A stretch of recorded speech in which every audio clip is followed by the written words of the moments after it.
Ahojte, mám za sebou týždeň z Fresh Diet.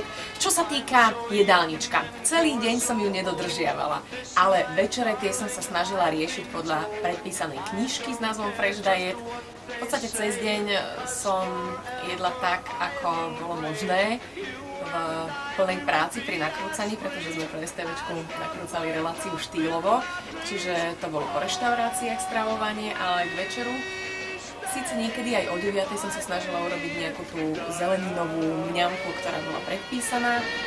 Na programe je ďalší recept Fresh diety, volá sa tofu na srbský spôsob a má to byť večera.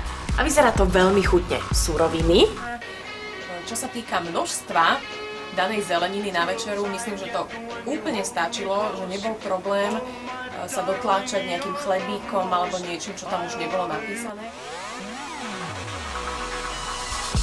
Jednou rukou sa strašne zle varí, hlavne keď sa pritom drží kamera. Keď mi nejaká ingrediencia nesedela, trošku som si ju vymenila.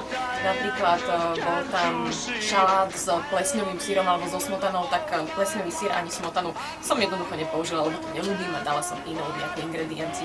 Ďalej si nakrájame cukinu, paradajku na kocky a potom chvíľku podusíme a pridáme, čo som našla, wellness vajce. Budeme po ňom krásny a zdravý, ako príroda chcela. Ide o to nepreháňať to s jedlom, však ale čo si budeme hovoriť, to vieme každý. Wellness vajco. Na ňom môže vidieť, že aké je zdravé. Z vybehaných sliepok. Že aké sú výsledky. Som taká istá ako predtým, teraz ešte možno aj horšia, lebo som bola cvičiť a som celá taká, taká prosto. Myslím si, že ak túto dietu budete dodržiavať poctivo, a sem tam ju preložíte nejakou horálkou, že problém schudnúť by rozhodne nemal byť. Tak, už som v župane, už si len navarím, trošku pobehám a pôjdem spať.